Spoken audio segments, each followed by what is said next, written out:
Shalom saudara-saudara sekalian, saya Pendeta Antoni Chang. Senang sekali bisa bertemu saudara-saudara sekalian. Hari ini kita akan membuka firman Tuhan dari Mazmur 90 ayatnya yang ke-12. Demikian firman Tuhan. Saya akan bacakan, saudara mendengarkan. Mazmur 90 ayat 12, demikian firman Tuhan. Ajarlah kami menghitung hari-hari kami sedemikian, sehingga kami beroleh hati yang bijaksana. Saudara-saudara sekalian, mari kita berdoa lebih dahulu. Tuhan, kami sudah membaca firman, Tuhan Roh Kudus bekerja, menerjemahkan firman ke dalam bahasa yang boleh kami mengerti. Supaya lewat firman Tuhan, di tengah zaman yang sulit yang kami hadapi, setiap tantangan hidup pribadi kami, Tuhan kami boleh menemukan Tuhan yang hidup, yang terus bekerja dalam hidup kami. Tuhan, kami siap mendengar. Dalam nama Tuhan Yesus kami berdoa. Amin. Saudara-saudara sekalian, tidaklah gampang untuk menghadapi hidup pada zaman sekarang, saudaraku. Apalagi dalam konteks situasi nasional maupun internasional sedang ada wabah corona, saudara-saudara sekalian. Tapi reaksi daripada iman orang Kristen harus tepat. Reaksi iman orang Kristen harus tepat, harus seperti apa yang Tuhan ajarkan kepada kita, saudara sekalian. Nah, kenyataan ketika kita melihat dengan berbagai problem kita hadapi, saudaraku, reaksi iman orang Kristen itu bisa timbul berbagai hal. Satu, tidak mudah bagi kita untuk mengatakan Tuhan itu baik, saudaraku. Tidak mudah. Karena sering sekali ketika kita menghadapi hal-hal yang buruk, kita sulit berkata Tuhan itu baik. Kita menghadapi hal-hal yang baik, sangat mudah kita berkata Tuhan itu baik. Saya kasih contoh. Yang pertama, saudara sekalian. Kita mendapat berkat, doa kita dikabulkan, badan kita sehat, apa yang kita miliki semua Tuhan berikan kepada kita. Kita bilang Tuhan itu baik. Itu tidak susah, saudaraku. Allah pemelihara, Allah pelindung yang setia. Tuhan itu penolongku, Tuhan itu pelindungku, Tuhan itu maha baik. Itu tidak susah, saudaraku. Sangat mudah karena kita mendapat apa yang kita ingini. Tetapi kenyataan hidup yang kedua, saudaraku, adalah ketika kita menghadapi bagian hidup yang tidak seperti yang kita harapkan. Badan menjadi sakit, timbul virus corona seperti ini, mungkin ada keluarga kita yang meninggal, saudaraku, begitu masih muda, atau kita tidak terima karena kepergiannya seperti itu, atau kita menghadapi problem besar, saudara sekalian, ketika menghadapi hal yang penuh dengan kekecewaan, sulit bagi kita untuk mengatakan Tuhan itu baik. Tidak mudah bagi kita untuk berkata Tuhan itu penolong setia. Yang adalah kita mulai muncul tanda tanya besar dalam diri kita. Kenapa Tuhan seperti terhadap saya, saudaraku? Dan bagian seperti ini menjadi sulit untuk kita responi, saudara sekalian. Dan ketika kita tidak bisa meresponi dengan baik, maka muncullah orang Kristen yang pertama. Karena menghadapi masalah yang besar seperti ini, maka imannya menjadi mundur, saudaraku. Mungkin dia sudah tidak aktif dalam pelayanan nanti ajalah. gitu saudaraku. Gitu. Bukan saja dia menjadi mundur, bahkan imannya menjadi stagnan, berhenti saudaraku. Contohnya kalau ditanya, kamu orang Kristen ya? Jawabnya, ya begitulah saudaraku. Bagi dia Kristen tidak signifikan lagi. Percaya Tuhan Yesus bukan sesuatu yang penting lagi, karena toh tidak menolong hidup saya. Tapi saudaraku, suatu iman yang progresif adalah dengan menghadapi berbagai masalah yang kita hadapi, saudaraku, iman itu bisa berkata dengan bahasa Indonesia yang sederhana. Sekalipun, that is good. Sekalipun aku mengalami ini, aku tetap setia kepada Tuhan. Sekalipun aku mengalami hal yang sangat sulit, aku mau melihat Tuhan yang baik itu ada dalam hidupku. Begitu saudaraku. Masih ingat Habakuk? Sekalipun pohon ara, pohon zaitun mengecewakan, sekalipun kambing lembu terhalau dari kandang, aku ingin beria-ria dalam Tuhan. Sekalipun yang kuhadapi tidak seperti yang aku harapkan, tapi aku toh tetap melihat Tuhan itu baik.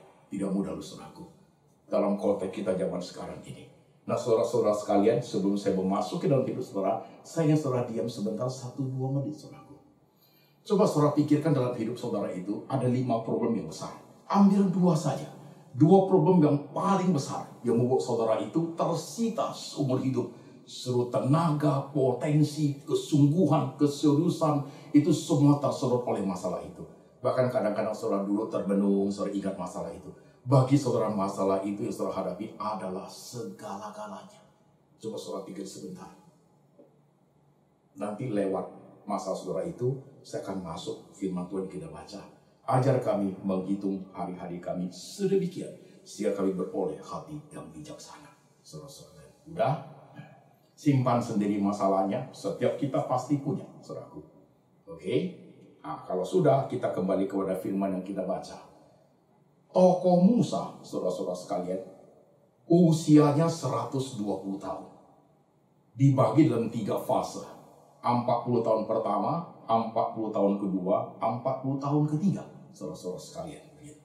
Nah, ketika kita melihat hidup Musa dibagi dalam 3 fase, hari ini khotbah kita adalah bagaimana kita coba melihat, mendeskripsikan cara Tuhan kerja dalam setiap hidup orang percaya dengan melihat contoh tokoh Musa, saudaraku. Ada suatu pola, suatu pattern yang Tuhan terapkan dalam hidup setiap kita orang percaya. Dan pola itu tidak boleh baku, dia mesti fleksibel, tidak boleh selalu harus sama, tapi ada pola, saudaraku. Mari kita perhatikan Musa lebih dahulu. Nanti kita perhatikan pola hidup yang Tuhan terapkan dalam hidup saya dan juga dalam hidup saudara sekalian. Saudara perhatikan. 40 tahun pertama, Musa itu, kata Musa itu artinya diambil dari air, saudaraku. 40 tahun pertama, Musa menjadi seorang pangeran yang gagah perkasa di kerajaan Mesir. Terkenal, dipuja-puji oleh rakyat, saudaraku. Apapun dia punya. Kekuasaan, ketenaran, badan yang sehat, jago perang, kesusastraan, semua dia miliki, saudaraku. Bagi dia, fase pertama dalam hidup Musa itu segala-galanya, saudaraku. Karena dia punya semuanya. Tapi ketika kita coba melihat, suatu hari ketika dia berumur menuju 40 tahun, dia membunuh seorang Mesir untuk membela bangsanya, saudaraku. Dari saat itu dia dikejar oleh raja, akhirnya dia lari ke padang gurun. Bagi kita manusia, saudaraku, peristiwa itu seperti human error, kesalahan Musa. Tapi ketika melihat sesuatu yang lebih jauh perspektifnya, kita melihat kelihatannya seperti sesuatu human error. Tapi justru momen seperti itulah dipakai Tuhan sebagai suatu cara untuk memasuki fase kedua dalam hidup Musa. Jadi ketika dia masuk ke fase kedua, awalnya lah ketika dia dikejar, saudaraku. Dia masuk ke padang gurun, itu memasuki fase kedua. Dan di fase kedua Musa belajar apa, saudaraku? Semua yang dia pelajari 40 tahun pertama itu tidak bisa dipakai.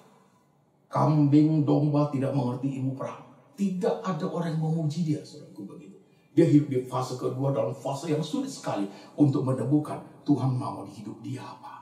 Nah, ketika setelah dia mencapai usia 80, saudara perhatikan, suatu hari dia melihat semak belukar yang terbakar, saudaraku. Di situ Tuhan berbicara kepada dia, memakai dia untuk membebaskan umat Tuhan dari perbudakan di Mesir, saudaraku. Itu pun kelihatan sebagai suatu peristiwa yang signifikan, tapi itu merupakan suatu jeda untuk masuk ke fase ketiga. Nah, saudara sekalian, kalau kita melihat ada pattern, ada pola yang Tuhan terapkan dari Musa dari berbagai peristiwa-peristiwa yang dialami, satu peristiwa demi satu merupakan suatu rencana Tuhan untuk membawa dia kepada suatu rencana yang besar yang Tuhan mau dalam hidupnya. Coba saudara lihat hidup saudara dan hidup saya. Seandainya kita pintar seperti itu, saudaraku, kita bisa meresponi dengan baik, kita mengerti maksud Tuhan. Tapi kalau kita tidak pernah melihat bagian seperti itu, saudaraku, kita semua akan bingung. Selalu bertanya, kenapa Tuhan? Kenapa aku hidup zaman yang ada virus corona ini? Kenapa aku hidup di hari tuaku menjadi susah? Kenapa aku hidup seperti ini? Kita tidak bisa melihat lagi. Di tengah-tengah hiruk pikuknya dunia, tangan Tuhan sedang bekerja. Saudara-saudara sekalian. Hari ini saya sekaligus bersaksi tentang hidup saya. Saudara-saudara sekalian.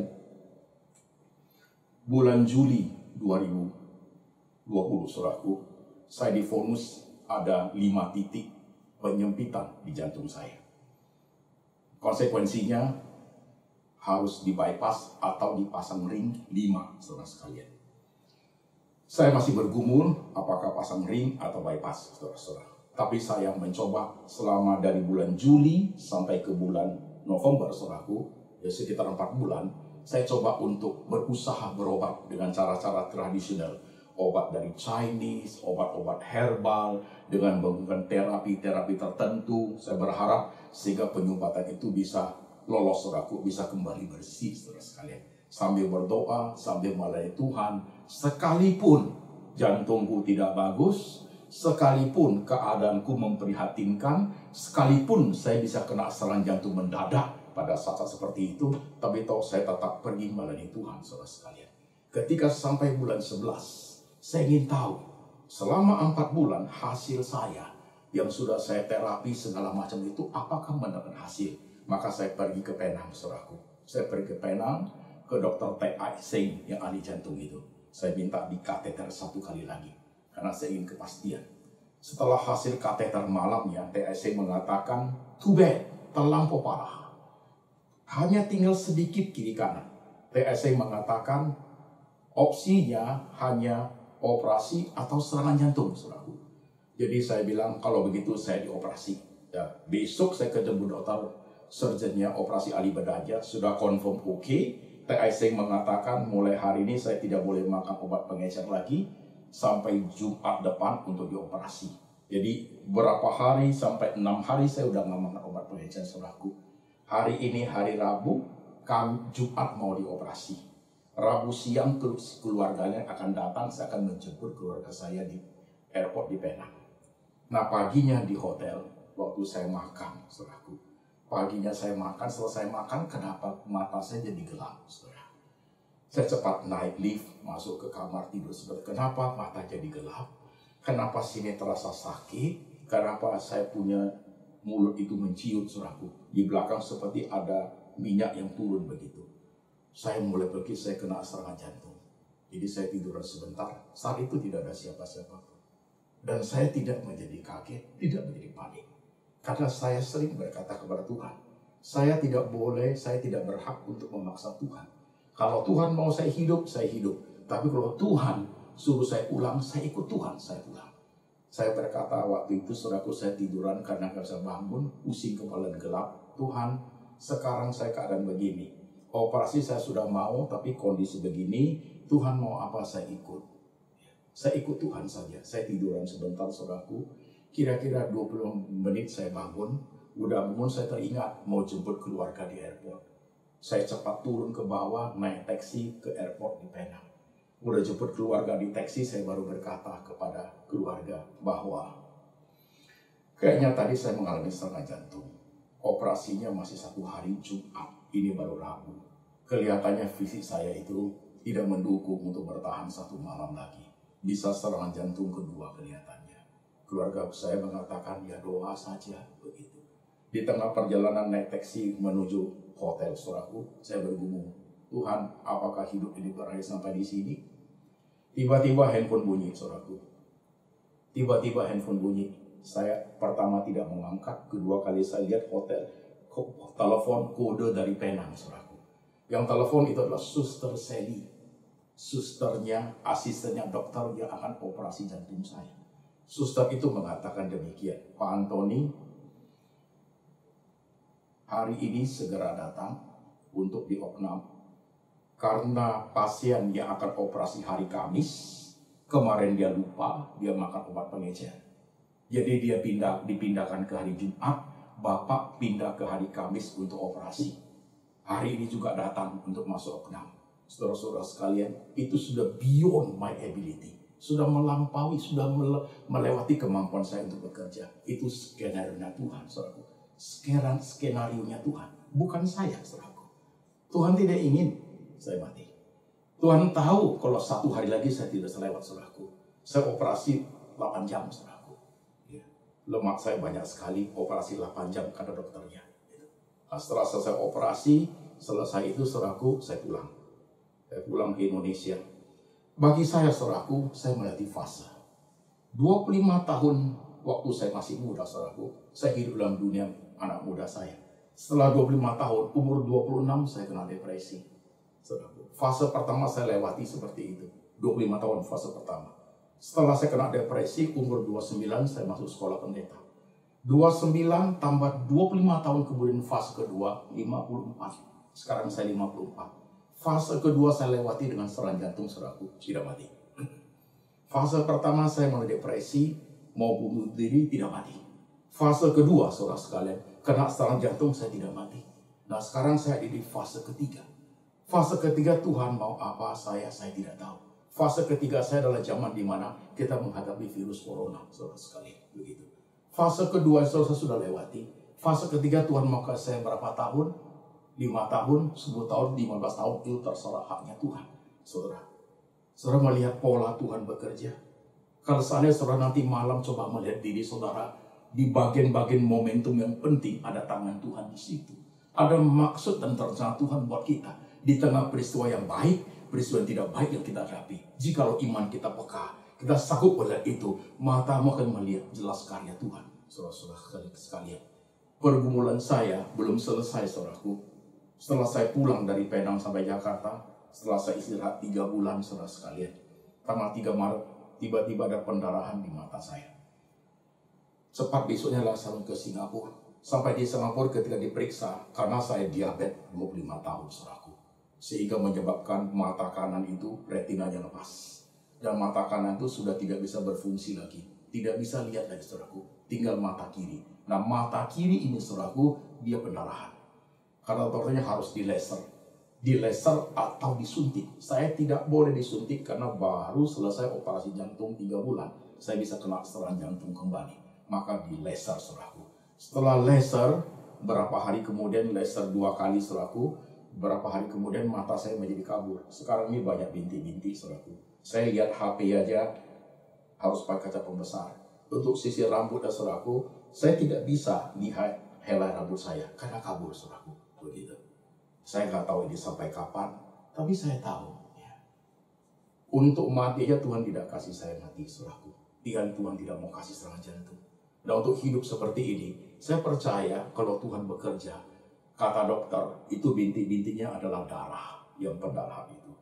Perlahan tapi pasti akan diserap oleh tubuh, saudara-saudara sekalian. Saya lewati hari demi hari bersama dengan Tuhan. Sampai hari ini, saya still eksis, saudaraku. Di tengah hal yang semua saya hadapi, saya tidak tanya Tuhan kenapa Yusuf menentukan saya. Tidak. Tapi saya melihat, ajarku menghitung hari-hari sedemikian. Sehingga aku beroleh hati yang bijaksana. Kadang-kadang kita tidak, saudaraku. Coba saudara lihat hidup saudara. Waktu saya 3 bulan tidak boleh kemana-mana, tidak boleh khotbah, saudaraku. Saya kirim WhatsApp ke jemaat, ke saksian hidup saya. Waktu aku tidak berdaya, tangan Tuhan menolong.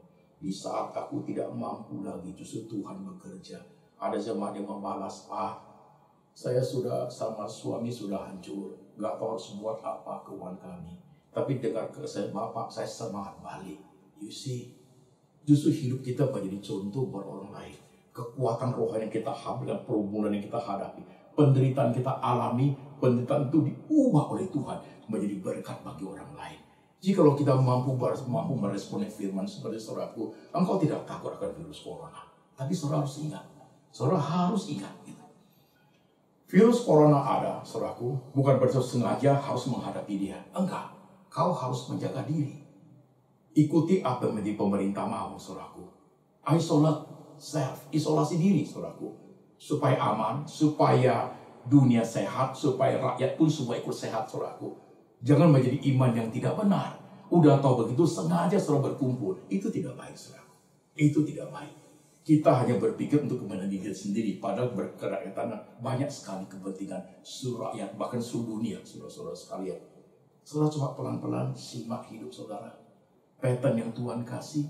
Bisa aja kalau saudara sudah sampai di usia 50 ke atas, saudara masuk fase ketiga, saudaraku.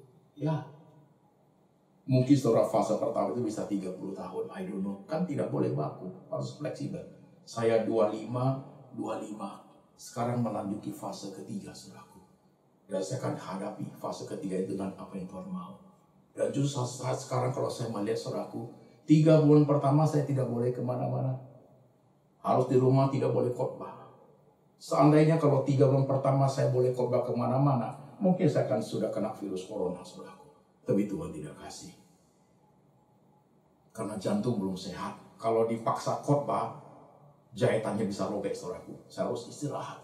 Nah sekarang masalah mata. Saya melihat dengan tidak jelas, saudaraku, sekarang. Harus rest dalam kondisi begini, saudaraku.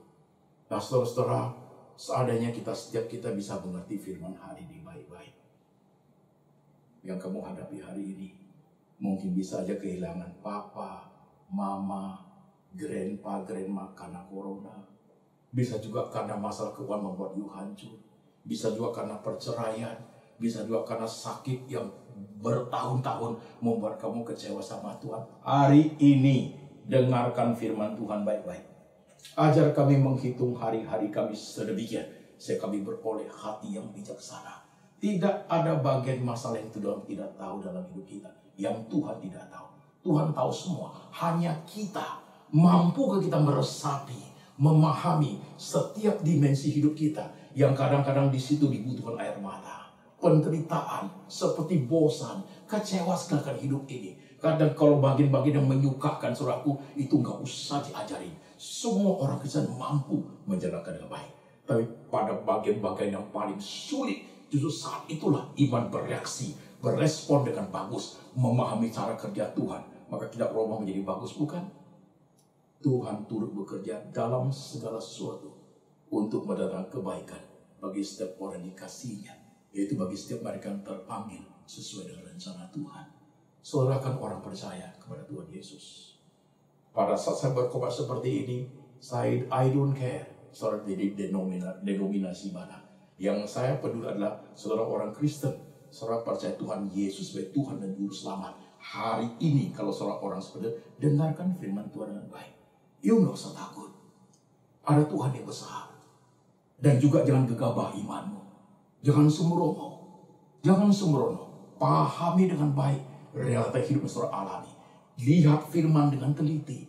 Lihat reaksi hidup dengan baik. Pintar membaca situasi zaman. Iman berespon dengan baik. Maka dengan iman engkau bisa mengalahkan dunia. Bahkan dengan iman kau bisa meneguhkan iman orang lain. Dengan iman kau melihat Tuhan bekerja pada zaman ini. Jikalau kau tidak seperti itu, kau akan panik. Zaman sekarang seperti ini, saudaraku. Banyak orang menciptakan sensasi dan memberikan suatu hal yang mengagetkan, membuat iman orang Kristen jadi panik, tidak karu-karuan. Itu tidak baik, saudaraku. Bukan meneguhkan, bukan membawa suatu pemahaman firman yang baik, tapi membuat orang Kristen kaget luar biasa, menjadi panik luar biasa. Itu tidak baik. Tidak ada kestabilan iman untuk melihat dunia yang selalu terjadi, saudaraku. Dunia ini still ada di tangan Tuhan. Tuhan tetap dalam kuasa Tuhan. Semua yang terjadi tetap di dalam tangan Tuhan yang besar, saudaraku. Coba lihat hidup. Coba perhatikan suamimu, istrimu, anakmu. Saya selalu berkata, saudaraku, ujung hidup kita, kaya, sukses, saudaraku, itu bukan ukuran, saudaraku. Kesusahan bukan karena ujung hidup orang itu kaya luar biasa baru dibilang sukses. Bukan itu. Sukses adalah ketika kita mampu menjalani hidup kita dengan piawai kita menjadi proses hidup ini. Ujungnya mau kaya, mau apa, itu sudah tidak jadi masalah, saudaraku. Saudara melihat ya, banyak orang ujung-ujungnya kaya, hidupnya susah bukan main. Kecewa luar biasa. Dengan kekayaannya tidak nolong dia, bunuh diri, saudaraku. Jadi bukan letaknya di situ kesusahan hidup sebenarnya, saudaraku. Kesuksesan hidup adalah ketika seorang mampu piawai memahami setiap fase hidup yang Tuhan berikan kepada saudara dengan menggunakan berbagai momentum peristiwa sebagai suatu peringatan, warning, turning point untuk saudara lihat tangan Tuhan sedang membentuk, sedang bekerja, sedang memperbaharui, sedang memperteguhkan, sedang mereformasi banyak hal dalam hidup kita. Sehingga kita bisa melihat Tuhan itu besar dan ajaib dalam hidup. Coba pelan-pelan menyimak.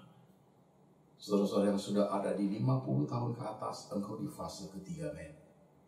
Saudara-saudara yang masih umur 25, 30 ke bawah, gitu. Fase pertama kau sedang jalani. Saudara ada di usia 40, you ada di posisi fase kedua. Yang kamu arungi sekarang, cita-citamu, kehidupanmu, bisnismu, semua kamu jalani. Hati-hati melihat semua itu dengan baik, saudaraku. Jikalau hari ini kamu dengar firman, Tuhan berkata, ajar kami menghitung hari-hari kami sedemikian, sehingga kami beroleh hati yang bijaksana. Hati kita jadi bijaksana. Waktu senang, saudara tidak terkabur. Waktu senang, saudara tidak lupa diri. Waktu susah, saudara tidak meronta-ronta. Waktu susah, saudara tidak menjadi orang yang tidak mau hidup. Senang atau susah, saudara melihat cara Tuhan bekerja. Tuhan memberikan kita air mata. Tuhan memberikan kita ketawa. Tuhan memberikan kita suka duka. Segala sesuatu ada waktunya dari Tuhan. Situ membuat kita itu menjadi kaya dalam pengalaman hidup. Experiencing God. Mengalami Tuhan. Lihat Musa itu, saudaraku. Fase ketiga dia belah laut. Fase ketiga itu dia buat tulang. Dia angkat tangannya, dia tunjuk tongkatnya. Itu laut terbelah, saudaraku. Saudara melihat tokoh beriman seperti itu. Coba perhatikan hidup. Kadang lu merasa sudah gak ada gunanya. Orang seperti saya, Pak, buat apalah. Kamu salah mengerti pimpinan Tuhan. Kamu salah mengerti karya Tuhan dalam hidupmu. Kamu ingin seperti orang lain. Kamu tidak mau menjadi dirimu sendiri. Kamu tidak terima dengan hidup yang kamu alami. Kamu tidak terima dengan problem yang kamu hadapi. Kamu tidak terima air mata yang harus kamu arungi. Kamu tidak terima. Kamu ingin seperti orang lain.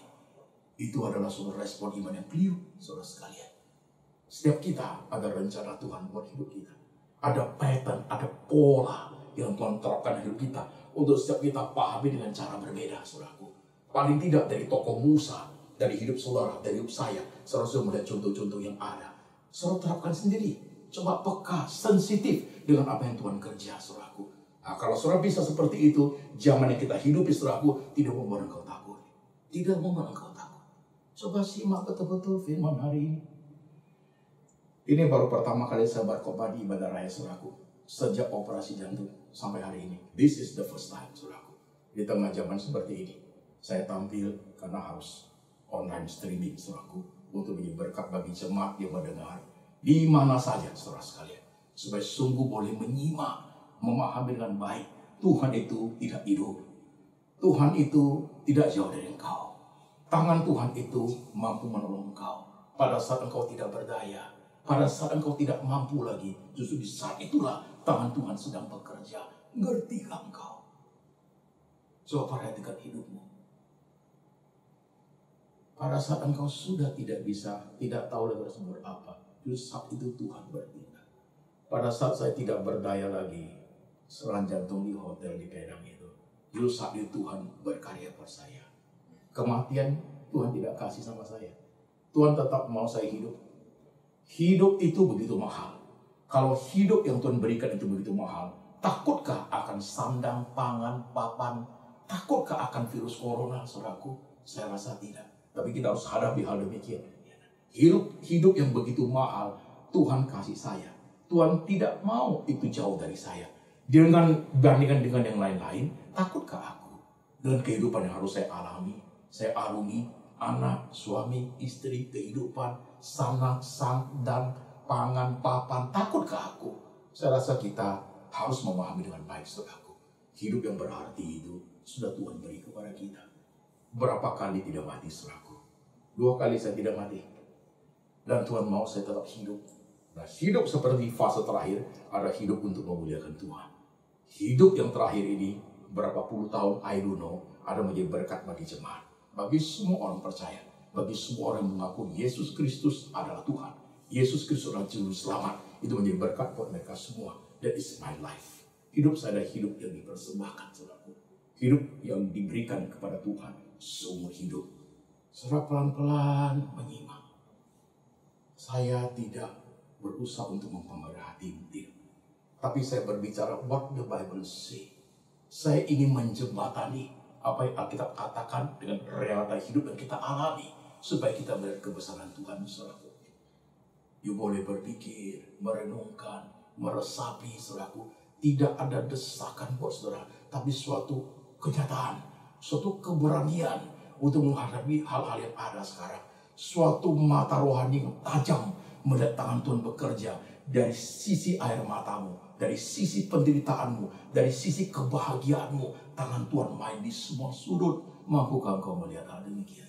Kalau engkau mampu, kau baru menjadi orang Kristen yang baik.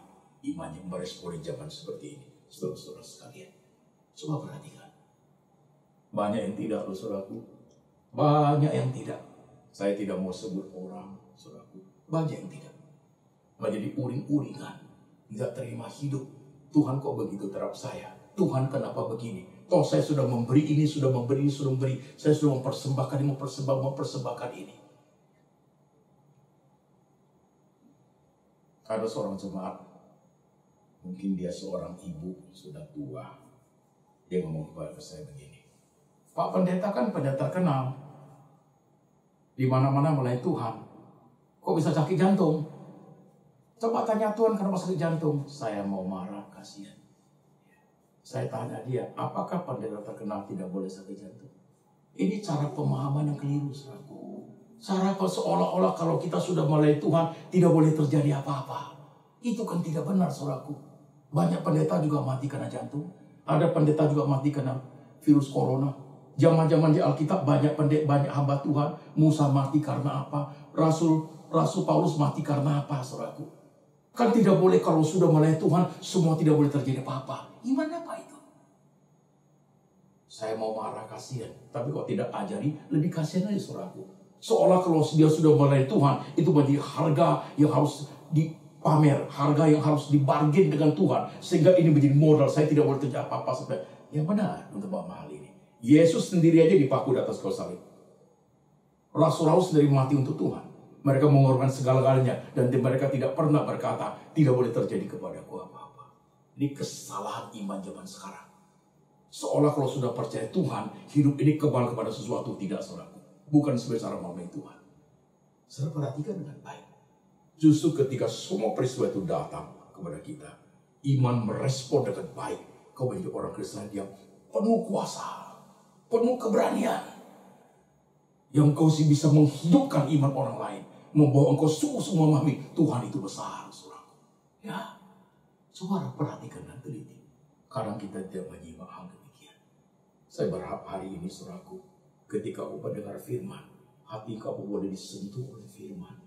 Kau diberikan iman yang baik, pikiran yang kuat, hati yang dekat dengan Tuhan.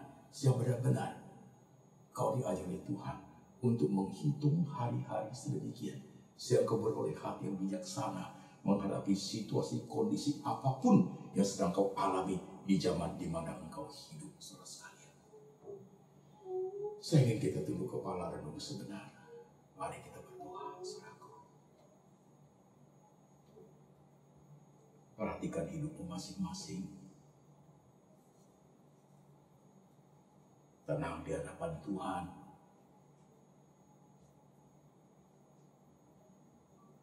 Bilang sama Tuhan, Tuhan bicara sama aku lah Tuhan. Kasih tahu Tuhan. Di tengah semua yang saya hadapi, tolonglah saya Tuhan. Kasih tahu Tuhan. Supaya hari kamu tegak lurus rohanimu melihat dunia yang kau hidupi.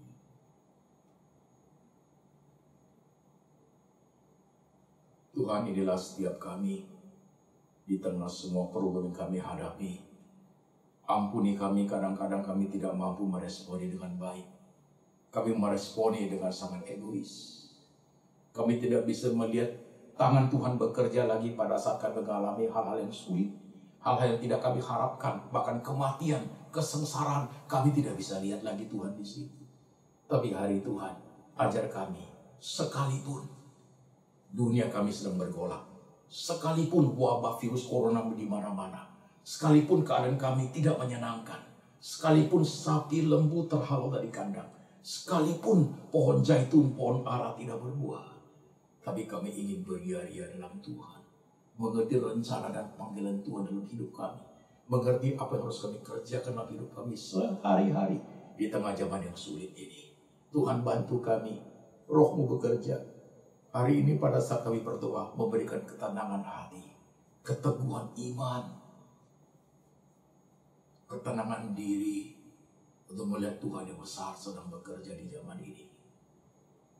Tuhan dengar doa kami, supaya hati kami tenang. Waktu kami berada di dekat-Mu, karena Engkaulah segala-galanya buat kami. Pada saat kami tidak berdaya, justru di situ tangan-Mu bekerja, Tuhan. Apa yang Kau kerja buat kami, membuat kami terpesona, membuat kami melihat Engkau Tuhan yang ajaib. Terima kasih untuk hari ini. Biar firman-Mu tiba kepada jemaat, setiap jemaat yang mendengar di online streaming, di tempat manapun. Mereka mendapat berkat, diteguhkan, diberikan suatu inspired, diberikan suatu pencerahan untuk mengerti maksud dan rencana Tuhan dalam hidup.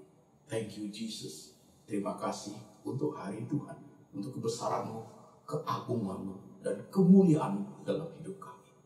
Dalam nama Tuhan Yesus, kami berdoa. Amin.